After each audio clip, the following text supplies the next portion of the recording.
Hi കൂട്ടുകാരെ, എല്ലാവർക്കും എൻ്റെ ചാനലിലേക്ക് വീണ്ടും സ്വാഗതം. അപ്പോൾ ഇന്ന് ഞാൻ വന്നിട്ടുള്ളത് ഏത്തപ്പഴം വെച്ചിട്ട് നമുക്ക് പെട്ടെന്ന് തയ്യാറാക്കാൻ പറ്റുന്ന ഒരു ഹെൽത്തി ആയിട്ടുള്ളൊരു സ്നാക്കാണിത്.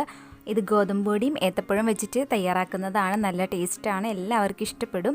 അപ്പോൾ അതെങ്ങനെയാണെന്ന് നോക്കാം. ഇതുപോലുള്ള ഈസി ആയിട്ടുള്ള സ്നാക്കുകൾ ലഭിക്കാനായിട്ട് എൻ്റെ ഈ ചാനലൊന്ന് സബ്സ്ക്രൈബ് ചെയ്യുക കേട്ടോ. സബ്സ്ക്രൈബ് ചെയ്യൽ ഫ്രീ ആണ്. ഈ വീഡിയോ അടിയിൽ കാണുന്ന റെഡ് കളർ സബ്സ്ക്രൈബ് ബട്ടൺ ഒന്ന് ക്ലിക്ക് ചെയ്ത് കൊടുത്താൽ മതി. അതോടൊപ്പം വരുന്ന ബെൽ ബട്ടനും കൂടി ഒന്ന് ക്ലിക്ക് ചെയ്യുക കേട്ടോ. അപ്പോൾ നമുക്ക് ഇതിനെന്തൊക്കെ വേണമെന്ന് നോക്കാം. ഞാൻ ഒരു ഗ്ലാസ് ഗോതമ്പ് പൊടി എടുത്തിട്ടുണ്ട്. പിന്നെ ശർക്കര, ഒരു വലിയ കഷ്ണം ശർക്കര ഞാൻ എടുത്തിട്ടുണ്ട്. അത് ഓരോരുത്തരും മധുരത്തിനനുസരിച്ച് എടുക്കാം. പിന്നെ തേങ്ങാക്കൊത്ത്, ചെറിയ ഉള്ളി ചെറുതായിട്ട് അരിഞ്ഞത്, നല്ല ജീരകം, എള്ള്, പിന്നെ നമുക്ക് ആവശ്യത്തിന് വെളിച്ചെണ്ണ, ഏത്തപ്പഴം, ഇത്രയാണ് നമുക്ക് ആവശ്യമായിട്ടുള്ളത്. അപ്പോൾ ആദ്യം തന്നെ നമുക്ക് ശർക്കര ഒന്ന് ഉരുക്കിയെടുക്കാം. അപ്പോൾ വലിയ കഷ്ണം ശർക്കരയാണ് ഞാൻ എടുത്തിട്ടുള്ളത്. ഇത് നമുക്ക് ജസ്റ്റ് ഒന്ന് പൊടിച്ചിട്ട് ചേർത്ത് കൊടുക്കുക. അപ്പോൾ പെട്ടെന്ന് നമുക്ക് ഉരുകി കിട്ടും കേട്ടോ. ഇനി ഇതിലേക്ക് ഞാനൊരു 3/4 ഗ്ലാസ് വെള്ളം കൂടി ചേർത്ത് കൊടുത്തിട്ടുണ്ട് കേട്ടോ. ഇനി നമുക്ക് നന്നായിട്ട് ഉരുക്കിയിട്ടൊന്ന് അരിച്ചെടുക്കാം. ഇനി നമുക്ക് മറ്റൊരു പാൻ വെച്ച് കൊടുക്കാം. ഇനി ഇതിലേക്ക് ഞാൻ 2 ടേബിൾ സ്പൂൺ വെളിച്ചെണ്ണ ഒഴിച്ചു കൊടുത്തിട്ടുണ്ട്. വെളിച്ചെണ്ണ ചൂടായി കഴിയുമ്പോൾ അതിലേക്ക് നമുക്ക് 1 ടേബിൾ സ്പൂൺ തേങ്ങാക്കൊത്ത് ചേർത്ത് കൊടുക്കാം. അതൊക്കെ നിങ്ങളുടെ ടേസ്റ്റിനനുസരിച്ചിട്ട് ചേർത്ത് കൊടുക്കാം കേട്ടോ. നന്നായിട്ട് നമുക്ക് റോസ്റ്റ് ചെയ്തെടുക്കണം. ഇനി ഇതിലേക്ക് ചെറിയുള്ളി അരിഞ്ഞത് ചേർത്ത് കൊടുക്കുന്നുണ്ട് കേട്ടോ. ഒരു 3-4 ചെറിയുള്ളി ഞാൻ എടുത്തിട്ടുണ്ട്. ഇനി ഇത് നന്നായിട്ടൊന്ന് മൊരിയിച്ചെടുക്കാം.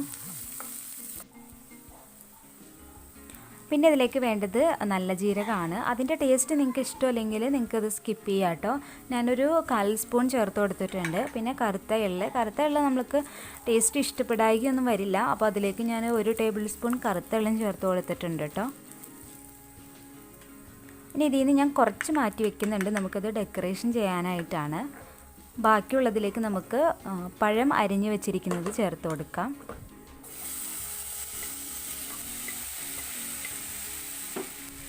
ഇനി ഈ പഴം നന്നായിട്ട് നമുക്കൊന്ന് വഴറ്റിയെടുക്കണം. നന്നായിട്ടൊന്ന് കുക്ക് ചെയ്തെടുത്താൽ മതി. ഇങ്ങനെ ഒരുപാടങ്ങ് വെന്ത് ഉടയേണ്ട ആവശ്യമൊന്നുമില്ല. നമുക്ക് ജസ്റ്റ് ഒന്ന് കടിക്കാൻ കിട്ടുന്നത് നല്ലതായിരിക്കും. പിന്നെ നിങ്ങൾക്ക് വേണമെങ്കിൽ വെളിച്ചെണ്ണ പകരം നെയ്യൊക്കെ ചേർക്കാം കേട്ടോ ഇതിൽ. അപ്പോൾ നമ്മുടെ പഴം ഇവിടെ നന്നായിട്ട് വെന്ത് വന്നിട്ടുണ്ട്. നമുക്കിത് മാറ്റാം. ഇനി നമുക്കതിലേക്ക് വേണ്ടത് 1 ഗ്ലാസ് ഗോതമ്പ് പൊടിയാണ്. ഞാനതൊരു ബൗളിലേക്ക് ചേർത്ത് കൊടുത്തിട്ടുണ്ട്. ഇനി ഇതിലേക്ക് നമുക്ക് ആ ചൂടോടുകൂടി തന്നെ, ഒരുപാട് ചൂടല്ല, ചെറു ചൂടോടുകൂടി തന്നെ നമുക്ക് ആ ശർക്കരപ്പാനി ചേർത്ത് കൊടുക്കാം. ഞാൻ ആദ്യം കുറച്ച് ചേർത്ത് കൊടുത്തിട്ടുള്ളൂ. അതിനൊന്ന് മിക്സ് ചെയ്ത് നോക്കിയിട്ട് ബാക്കിയുള്ളതും ചേർത്ത് കൊടുക്കാം. ഞാനൊരു 3/4 ഗ്ലാസ് വെള്ളത്തിലാണ് ശർക്കരപ്പാനി ഉരുക്കിയെടുത്തിരുന്നത്. കറക്റ്റ് 1 ഗ്ലാസ് വെള്ളത്തിൽ ഉരുക്കുകയാണെങ്കിൽ നമുക്ക് കറക്റ്റ് ഒരു കൺസിസ്റ്റൻസി കിട്ടും. അപ്പോൾ ഞാൻ നന്നായിട്ട് തന്നെ ഇവിടെ മിക്സ് ചെയ്തെടുത്തിട്ടുണ്ട്. ഇനി നമുക്കിതിലേക്ക് നമ്മൾ വേവിച്ച് വെച്ചിരിക്കുന്ന പഴത്തിൻ്റെ മിക്സ് ചേർത്ത് കൊടുക്കാം. ഇനി നന്നായിട്ട് ഒന്ന് മിക്സ് ചെയ്ത് നോക്കാം. ഒരുപാട് തിക്കാണെങ്കിൽ നമുക്ക് കുറച്ച് വെള്ളം ചേർത്ത് കൊടുക്കാം. അപ്പോൾ ഞാൻ അതാണ് പറഞ്ഞത്, ഞാൻ 3/4 ഗ്ലാസ്സാണ് എടുത്തിട്ടുണ്ടായിരുന്നുള്ളൂ. 1/4 ഗ്ലാസും കൂടി ചേർത്ത് കൊടുക്കുന്നുണ്ട്.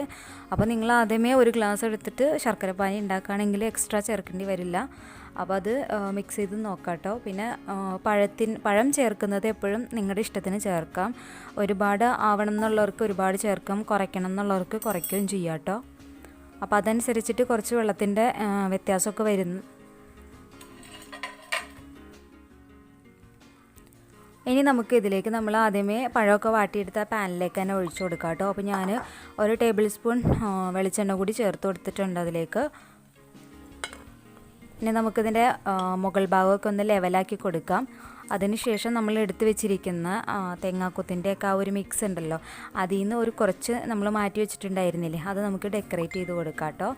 അതിന് നമുക്കൊരു മൂടി വെച്ചിട്ട് ഇത് അടച്ചു വെക്കണം. ഇതിന് ഒരുപാട് കുക്കിംഗ് ടൈമൊന്നും ആവശ്യമില്ല കേട്ടോ. ഒരു 10-15 മിനിറ്റോളമൊക്കെ ആവശ്യമായിട്ട് വരുന്നുള്ളൂ. അതുപോലെ തന്നെ ലോ ഫ്ലെയിമിലാക്കി വെക്കണം, അല്ലെങ്കിൽ പെട്ടെന്ന് വെന്ത് പോകും കേട്ടോ. ഇനി നമുക്ക് മറ്റൊരു പാൻ വെച്ച് കൊടുത്ത് അതിലേക്ക് കുറച്ച് വെളിച്ചെണ്ണ ചേർത്തിട്ട് ഇതൊന്ന് മറിച്ചിട്ട് വേവിച്ചെടുക്കണം. 2 വശവും നന്നായിട്ടൊന്ന് മൊരിയിച്ചെടുക്കണം. അപ്പം ഞാനിവിടെ 2 വശവും മൊരിയിച്ചെടുത്തിട്ടുണ്ട് കേട്ടോ. അത് നമുക്ക് കട്ട് ചെയ്ത് കഴിക്കാം. അപ്പോൾ ഇത് നല്ല ഈസിയാണ്, അതുപോലെ ടേസ്റ്റിയുമാണ്. ഒരു വെറൈറ്റി സ്നാക്കാണ്. അപ്പോൾ എല്ലാവരും ട്രൈ ചെയ്ത് നോക്കാം കേട്ടോ. എന്നിട്ട് നിങ്ങളുടെ ഫീഡ്ബാക്സ് ഒക്കെ അറിയിക്കുക. എൻ്റെ ചാനൽ സബ്സ്ക്രൈബ് ചെയ്യുക. ഇനിയും ഇതുപോലുള്ള സ്നാക്സിൻ്റെ റെസിപ്പികളായിട്ട് വീണ്ടും വരാം. അതുവരെ ഓക്കെ, ബൈ, താങ്ക്